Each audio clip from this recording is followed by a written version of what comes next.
Sudah jelas mana petunjuk, mana kesesatan. Karena itu barang siapa yang tertutup kepada togut dan beriman kepada Allah, maka sesungguhnya ia telah berpegang kepada tali yang amat kuat, yang tidak akan putus, dan Allah Maha mendengar lagi Maha mengetahui. Masih ingat tali kemarin? Masih ingat? Atau masih lupa? Baru minggu kemarin saya cerita tali Allah. Masih ingat apa tali Allah? Apa? Apa? Apa? Itu mah bahasa Arabnya. Artinya masih ingat? Aduh kumaha ieu ngaos. Wa tasimu bihablillahi jami'a wala tafarraqu wazkuru nikmatallah alaikum. Jadi tali Allah apa? Nikmat. Tali Allah yang sebenar itu nikmat. Nikmat apa? Nikmat bersama Allah. Kalau yang sudah merasakan nikmat bersama Allah, sudah tahu dan kenal kepada Allah, berarti dia sudah tahu tali Allah. Itu habl. Kalau orang yang sudah tahu tali Allah itu sudah merasakan, tidak mungkin centang perenang, tidak mungkin saling menyakiti, tidak mungkin. Karena apa? Dia sadar kalau Allah itu adalah Dia yang sama yang berada di tubuh yang berbeda.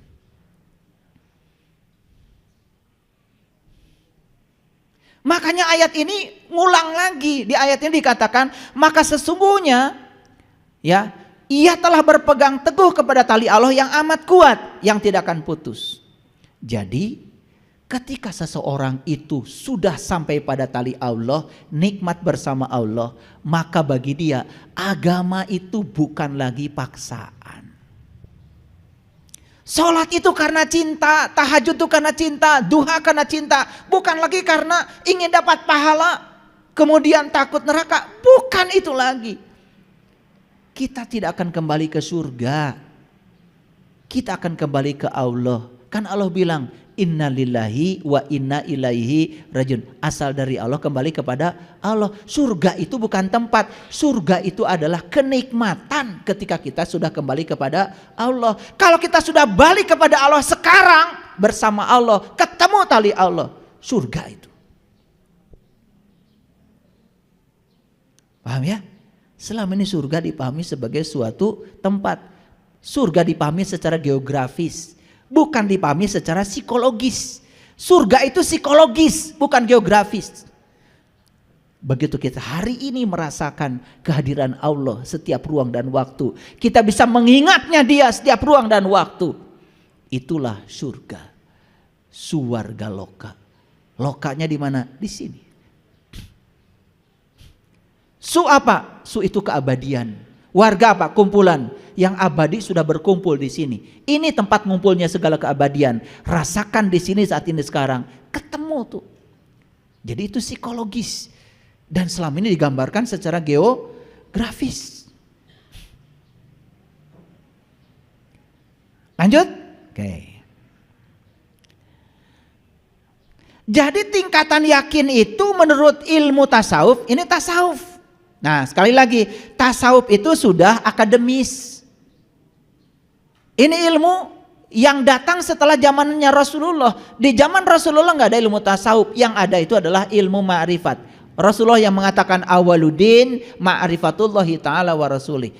Nah tasawuf itu kemudian setelah ilmu ma'rifat digabungkan dengan ilmu filsafat, maka secara akademik keluar namanya ilmu tasawuf. Nah di kuliah ada ilmu tasawuf. Nah namanya ilmu buatan manusia, dikreasi oleh manusia. Ya supaya kelihatan ilmunya kan ada 4 tingkatan yakin. Nah, kelihatan kan kuliahnya? Nah, nanti mahasiswa sebutkan 4 tingkatan yakin. 1 ilmu yakin, 2 ainul yakin, 3 hakul yakin, 4 isbatul yakin. Langsung A. Begitu ditanya mahasiswa, apa artinya? Teuing. Nah yakin itu, percaya itu ada 4 tingkatan. Menurut ilmu ini ya. Yang pertama ilmu yakin. Yang kedua ainul yakin. Yang ketiga hakul yakin. Yang keempat isbatul yakin. Kata isbat ini ada di Quran surat An-Nisa ayat 66. Catat itu. An-Nisa ayat 66 bagian akhir itu mengatakan wa asyadda tasbita, isbat, isbat, isbat. Isbat. Makanya tadi saya cerita Ahad 1, Senin 2, Selasa 3, Rabu 4, Kamis 5, giliran Jumat enggak 6. Jumat jamaah menyatu. Sabtu itu dari isbat. Isbat. Sabtu itu teguh sebetulnya.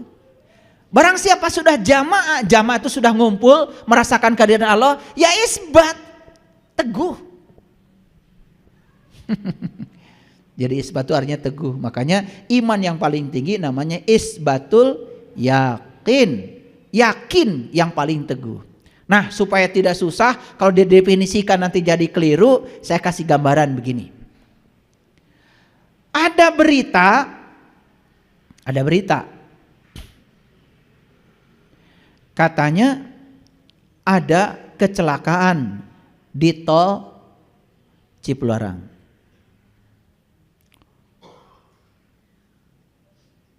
Berita itu sampai kepada kita.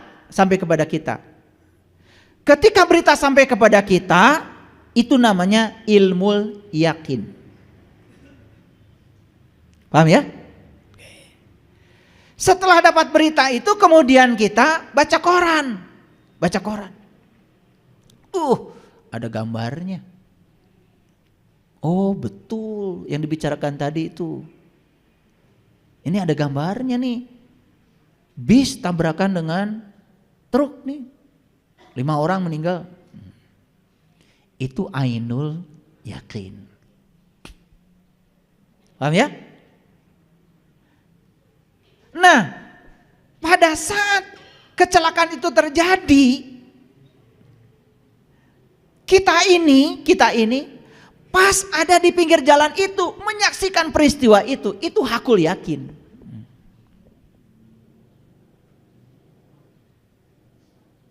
Nah, isbatul yakin yang mana? Yang mengalami kecelakaan itu adalah kita. Paham? Udah gak bisa diragukan lagi. Ayo kecelakaan cenah tuh di jalan tol, urang. Isbatul yakin itu. Jadi dia adalah pelakunya itu sendiri. Kira-kira mau pilih mana? Mau pilih ilmu yakin, ainul yakin, hakul yakin, isbatul yakin. Pilih mana? Nah, iman yang paling tinggi itu, keyakinan yang paling itu isbatul yakin. Isbatul yakin itu kita sendiri yang merasakan langsung. Kita pelakunya, learning to be. Kita yang menjadi. Jadi kita gak cerita Musa, gak cerita Ibrahim, gak cerita Ismail, gak cerita Yunus, tapi kita menjadi. Itu. Ayo sekarang kita koreksi. Kita belajar selama ini cerita atau menjadi? Cerita atau menjadi? Kalau cerita dapat apa? Jadi cerita kalian pindah dongeng. Oh dulu Nabi Musa itu pernah minta melihat Tuhan loh. Terus gimana? Wah itu waktu Musa minta melihat Tuhan, gunung hancur. Musa tuh pingsan. Jadi bahasa siloka dipahami secara begitu. Jadi Allah tuh kesannya mau ditemui aja, Allah itu susahnya setengah banget sampai gunung aja hancur. Musa sampai pingsan gitu. Jangan coba-coba. Nanti gunung hancur.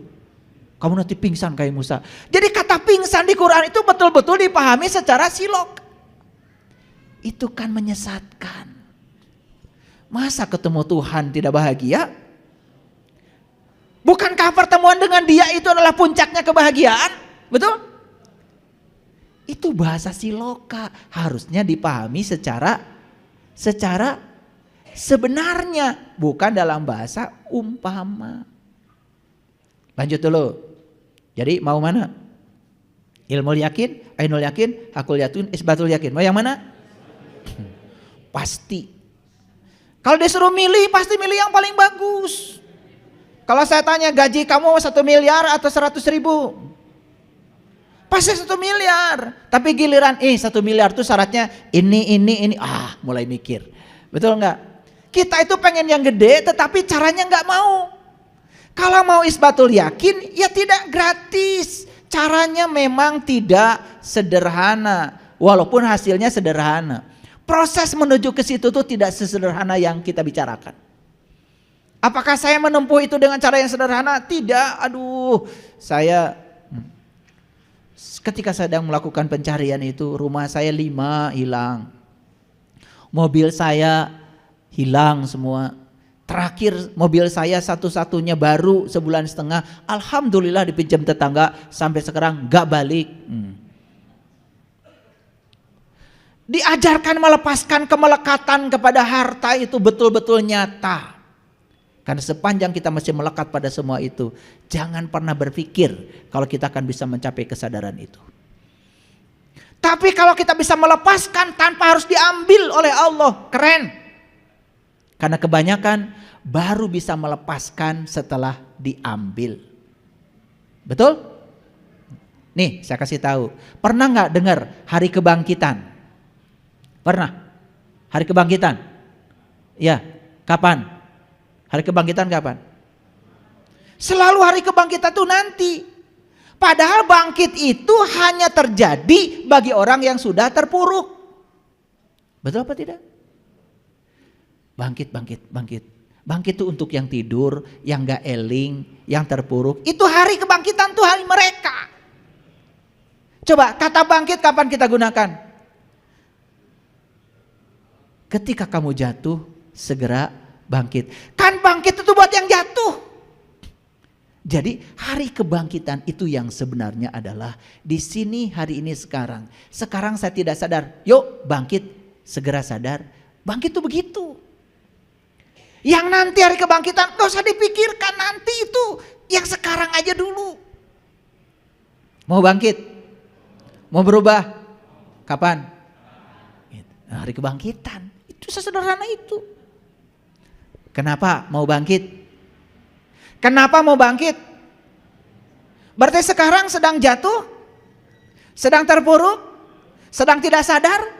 Itu bangkit itu untuk mereka yang sadar. Kalau mereka sedang terpuruk. Saya sudah lama sholat tapi gak merasakan kenikmatan. Bangkit. Cari ilmunya.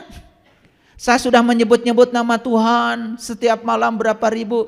Tapi kok saya merasa gersang. Bangkit. Gitu kan. Jadi bangkit itu, hari kebangkitan itu siapa yang menentukan? Siapa yang menentukan? Kita. Kamu. Saya enggak. Kita pengen bareng-bareng aja. Maaf ya, saya bergurau. Karena kita tuh kadang-kadang begitu. Kita. Kenapa sih tidak bilang saya gitu?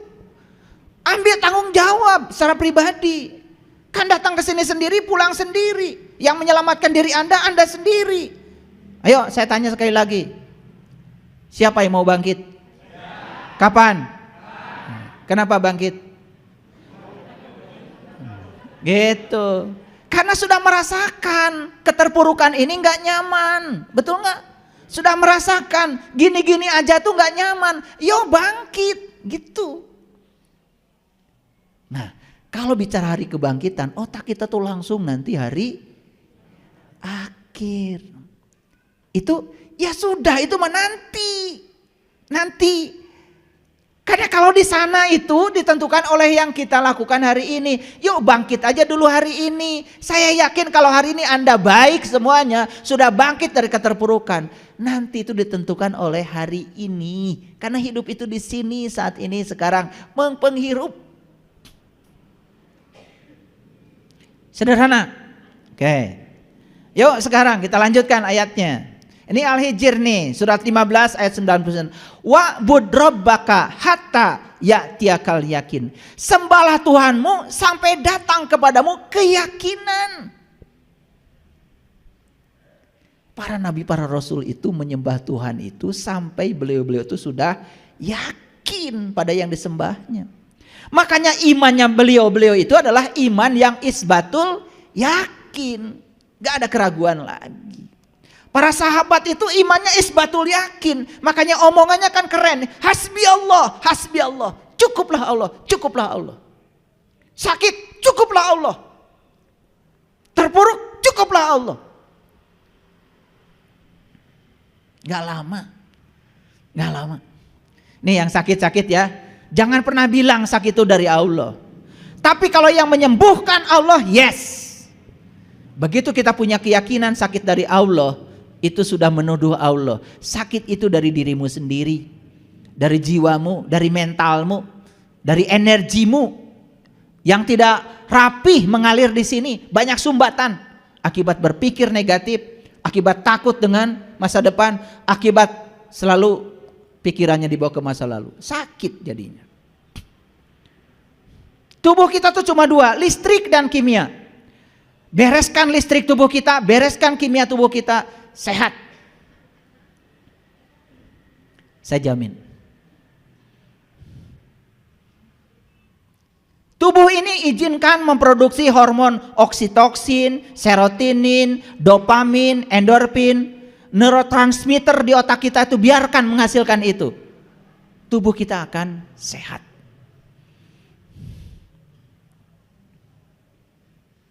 Makanya para sahabat,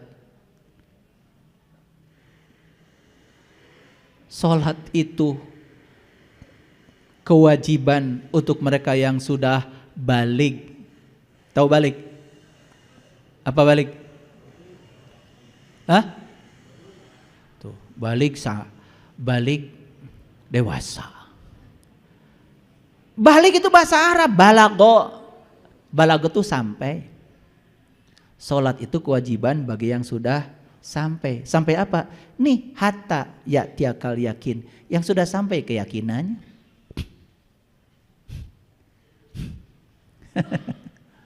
Pernah dengar kata balago? Balago, balik. Balik itu sampai. Maneh mah can balik, nah, belum sampai. Makanya balik selalu dilambangkan dengan 7. Betul? Nah, diukur 7 tahun. Diukur, balik. Gak sholat, gebukin. Wah, agama jadi menakutkan. Betul? Padahal tidak ada paksaan dalam agama. Apa harus dipaksa anak-anak kita harus yakin pada sesuatu yang dia tidak tahu? Apa harus dipaksa anak kita harus meyakini sesuatu yang dia belum merasakannya, belum membuktikannya? Adilkah kita sebagai orang tua memaksa mereka seperti itu? La ikraha fiddin, la ikraha fiddin. Lanjut.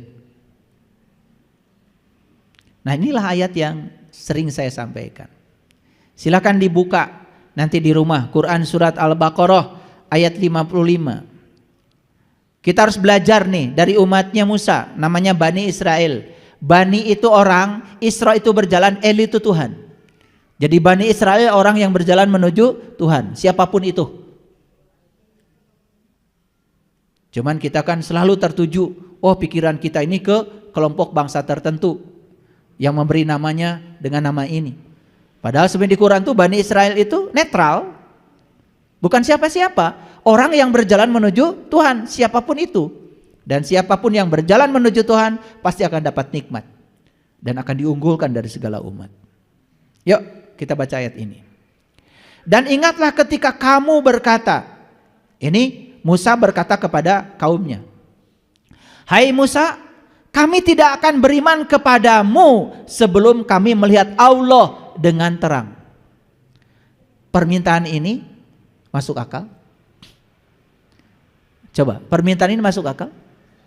Kan Musa itu menyuruh umatnya supaya beriman pada Allahnya Musa. Kemudian umatnya tuh bilang, hai Musa, kami tidak akan beriman kepadamu sebelum kami melihat Allah dengan terang. Permintaan yang sederhana, masuk akal? Karena mereka ingin sampai kepada hatta ya'tiyaqal yakin, ingin sampai pada keyakinan yang sebenarnya. Ini loh Allah saya yang mau saya sembah, ingin begitu. Tidak mau Allah menurut persepsi orang. Tidak mau Allah menurut penjelasan orang. Ingin Allah yang dialami sendiri. Masuk akal? Jadi sebenarnya Quran pun sudah mengajarkan learning to be. Sudah mengajarkan belajar untuk menjadi diri kita sendiri. Karena itu kamu disambar halilintar. Kita, otak kita kalau dengar halilintar langsung geledek kan? Bukan. Soikoh itu adalah cahaya. Bukan cahaya itu. Bukan cahaya itu, pasti cahaya yang lain. Cahaya yang lain. Karena para nabi, para rasul ketika menampaki jalan kebenaran, kan yang disaksikan adalah cahaya. Nur ala nur. Di Quran surat An-Nur dikatakan Allahu nur. Sedang kamu menyaksikannya. Yuk perhatikan saya. Ini umatnya Musa setelah disambar halilintar menyaksikan.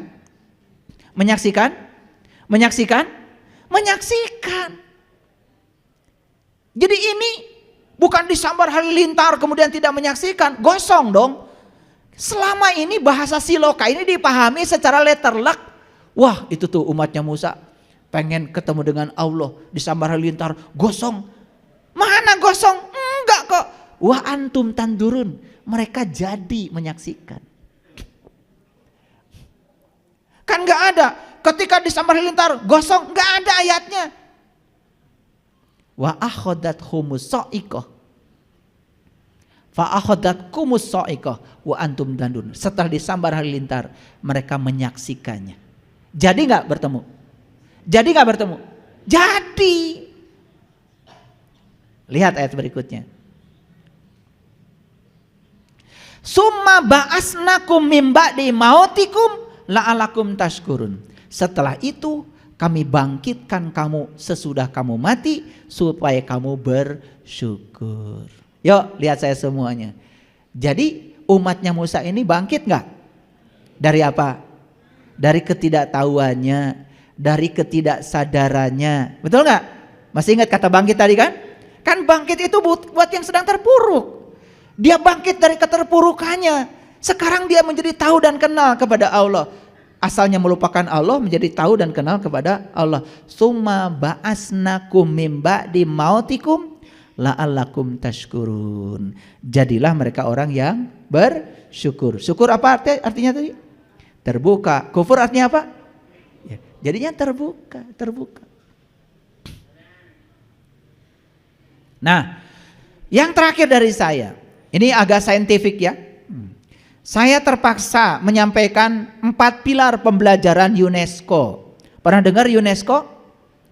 UNESCO itu suatu badan di PBB, singkatan dari United Nations Educational, Scientific, and Cultural Organization.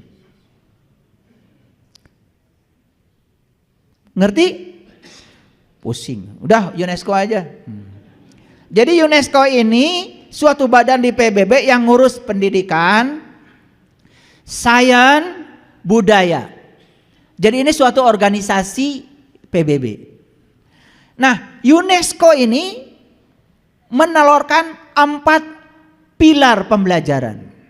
Yang pertama, belajar untuk mengetahui, learning to know. Kita kayaknya yang ini sudah. Betul? Oke. Belajar untuk berkarya, learning to do. Nah ini sudah mulai langka. Betul? Karena kita kalau sudah tahu, ya udah cuma ngomong aja. Kadang-kadang tidak dipraktekkan. Baru saya dapat jus bagus buat kesehatan, langsung di-share ke orang. Lainnya jus. Saya sama gitu. Begitu dapat dari orang, jus bagus untuk kesehatan, bisa membuat umur awet muda. Langsung di-share. Kirim ke saya. Saya tanya, "Ari mana yang ngalaman?" Acan dah kakara menang bieu teh WA. Tah eta. Itu kelemahan kita. Gampang nge-share. Atuh amalkeun heula kumaneh. Bisi mencret. Betul enggak? Langsung di-share ke batur, betul enggak? Atuh batur yang makan jus itu pada mencret. Begitu ditelepon, nah geningan jus lain awet ngora, kalau kami mencret, dah orang gak encan. Itu kebiasaan kita tuh begitu, ya. Apapun sebelum di-share ke orang, sudah. cara hidup bahagia, praktekkan lah kumaneh bahagia ente. Gampang pisan nge-share peda loba pulsa. Ya. Yang ketiga, belajar hidup bersama, learning to live together. Lihat saya semuanya. Belajar untuk tahu, belajar berkarya, ujungnya itu adalah belajar untuk hidup bersama. Karena kita ini tidak bisa hidup sendiri. Makanya ketika hidup bersama, kita akan berkolaborasi, akan berkomunikasi. Itu ciri manusia abad modern sekarang. Nah, yang keempat, belajar berkembang secara utuh, namanya learning to be. Learning to be itu belajar berkembang secara utuh. Jadi kalau kita ingin berkembang secara utuh, learning to be. Be artinya adalah menjadi. Jadi kita harus menjadi Musa, menjadi Ibrahim, menjadi Yunus, menjadi Ismail, gitu. Belajar menjadi.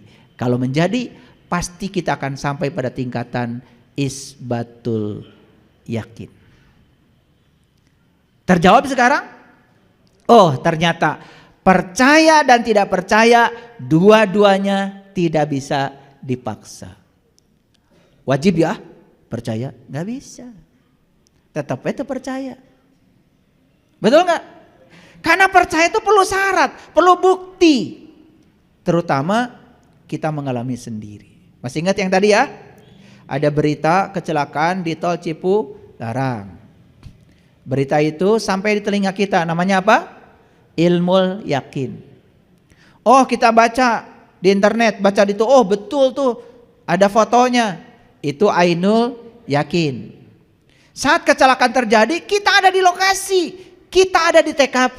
Itu hakul yakin. Bahkan kita sendiri sebetulnya yang mengalami kecelakaan. Itu isbatul yakin. Jadi isbatul yakin itu mengantarkan kita untuk learning to be. Begitu kita learning to be, agama bukan paksaan lagi. Makanya melakukan aktivitas agama dasarnya cuma satu, cinta, bukan karena kewajiban. Terima kasih. Assalamualaikum warahmatullahi wabarakatuh.